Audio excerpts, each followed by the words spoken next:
بسم اللہ الرحمن الرحیم۔ السلام علیکم ورحمۃ اللہ وبرکاتہ۔ ویڈیو کے آغاز سے پہلے ایک مرتبہ درود پاک پڑھ لیں اور چینل کو سبسکرائب کر دیں۔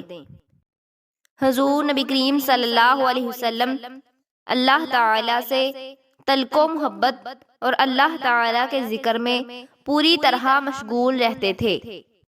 حضور نبی کریم صلی اللہ علیہ وسلم نے نکاح بھی کیے، آپ کو اولاد بھی ہوئی، پھر صاحبزادیوں کی شادیاں بھی کی اور ان کی شادیاں کر دینے کے بعد بھی ان کی خیر و خبر رکھی۔ سیدہ فاطمہ الزہرا رضی اللہ تعالی عنہا کا نکاح جب آپ نے حضرت سیدنا علی المرتضیٰ رضی اللہ تعالی عنہ سے کر دیا تو آپ اسی روز رات کو ان کے پاس تشریف لے گئے۔ اکثر جاتے رہتے تھے، ان کے حالات کی خیر خبر رکھتے تھے اور ان کے بچوں کو پیار کرتے تھے۔ ایک مرتبہ سیدنا علی المرتضیٰ رضی اللہ تعالی عنہ اور سیدہ فاطمہ رضی اللہ تعالی عنہا کے درمیان آپس میں کچھ رنجش ہو گئی تو حضور صلی اللہ علیہ وسلم ان کے گھر تشریف لے جا کر صلح کرا دی۔ اس کے بعد باہر تشریف لائے۔ حاضرین میں سے کسی نے دریافت کیا کہ آپ جب ان کے گھر میں داخل ہوئے تو چہرے پر کوئی خوشی کا اثر نہ تھا، لیکن جب آپ باہر تشریف لائے تو چہرے پر خوشی کے آثار ہیں۔ حضور صلی اللہ علیہ وسلم نے فرمایا، میں خوش کیوں نہ ہوں جبکہ میں نے اپنے دو پیاروں کے درمیان صلح کرا دی۔ ایک دفعہ حضور نبی کریم صلی اللہ علیہ وسلم سیدہ فاطمہ رضی اللہ تعالی عنہا کے ہاں تشریف لے گئے۔ دیکھا کہ سیدۃ النساء فاطمہ رضی اللہ تعالی عنہا اونٹ کی کھال کا لباس پہنے ہوئے ہیں اور اس میں بھی 13 پیوند لگے ہیں، آٹا گوندھ رہی ہیں اور زبان پر کلام اللہ کا ورد جاری ہے۔ حضور صلی اللہ علیہ وسلم یہ منظر دیکھ کر آپ دیدہ ہو گئے اور فرمایا، فاطمہ، دنیا کی تکلیف کا صبر سے خاتمہ کرو اور آخرت کی دائمی مسرت کا انتظار کرو، اللہ تعالی تمہیں نیک اجر دے گا۔ اسی طرح ایک اور روایت میں آتا ہے، ایک مرتبہ حضور نبی کریم صلی اللہ علیہ وسلم سیدہ فاطمہ رضی اللہ تعالی عنہا کے گھر تشریف لے گئے۔ وہاں سیدنا علی مرتضیٰ رضی اللہ تعالی عنہ کو موجود نہ پایا۔ صاحبزادی سے پوچھا کہ وہ کہاں ہے؟ عرض کیا کہ ہماری آپس میں کچھ رنجش ہو گئی ہے، لہٰذا وہ غصہ ہو کر چلے گئے اور میرے پاس قیلولہ نہیں کیا۔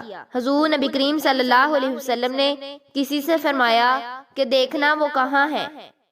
انہوں نے جا کر تلاش کیا اور واپس آ کر عرض کیا کہ وہ مسجد میں سو رہے ہیں۔ حضور نبی کریم صلی اللہ علیہ وسلم مسجد میں تشریف لے گئے، دیکھا کہ وہ لیٹے ہوئے سو رہے ہیں اور ان کے پہلو سے چادر گر گئی ہے، جس کی وجہ سے ان کے جسم کو مٹی لگ گئی ہے۔ حضور نبی کریم صلی اللہ علیہ وسلم مٹی پونچھنے لگے اور فرمایا، او مٹی والے اٹھ، او مٹی والے اٹھ۔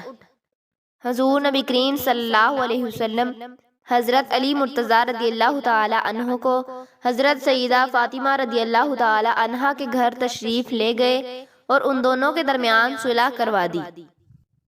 ایک مرتبہ حضور نبی کریم صلی اللہ علیہ وسلم سیدہ فاطمہ رضی اللہ تعالی عنہا کے گھر تشریف لے گئے۔ حضرت ابو ہریرہ رضی اللہ تعالی عنہ بھی ساتھ تھے۔ وہاں پہنچ کر سیدنا حسن رضی اللہ تعالی عنہ کے بارے میں فرمانے لگے۔ اتنے میں سیدنا حسن رضی اللہ تعالی عنہ آ پہنچے۔ نبی کریم صلی اللہ علیہ وسلم نے حضرت حسن رضی اللہ تعالی عنہ کو گلے لگا لیا۔ اس وقت حضور نبی کریم صلی اللہ علیہ وسلم نے دعا کی، اے اللہ، میں اس سے محبت کرتا ہوں، تو بھی اس سے محبت فرما، اور جو اس سے محبت کرے اس سے بھی محبت فرما۔ یہ اس وقت کی بات ہے جبکہ سیدنا حسن رضی اللہ تعالی عنہ چھوٹے سے تھے۔ حضرت اسامہ بن زید رضی اللہ تعالی عنہ فرماتے ہیں کہ ایک مرتبہ رات کو میں ایک ضرورت کے لیے حضور صلی اللہ علیہ وسلم کی خدمت میں پہنچا۔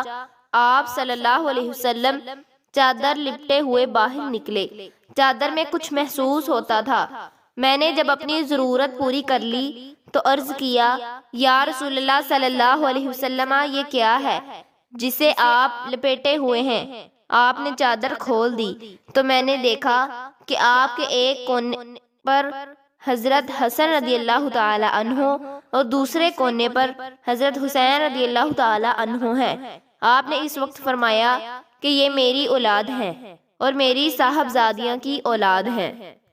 سیدنا علی المرتضیٰ رضی اللہ تعالی عنہ فرماتے ہیں ایک مرتبہ رات کو حضور صلی اللہ علیہ وسلم میرے اور فاطمہ کے پاس تشریف لائے اور مجھ کو جگایا اور فرمایا اٹھو نماز پڑھو۔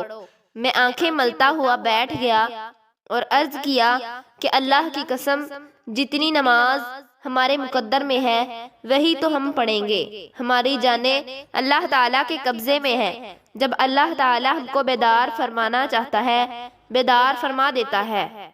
یہ سن کر حضور صلی اللہ علیہ وسلم اپنی ران پر ہاتھ مارتے ہوئے اور میرے لفظوں کو دہراتے ہوئے واپس ہو گئے اور قرآن مجید کی یہ آیت پڑھی وَقَانَ الْإِنسَانُ أَكْثَرَ شَيْءٍ جَدَلًا، یعنی آدمی جھگڑنے میں سب سے بڑھ کر ہے۔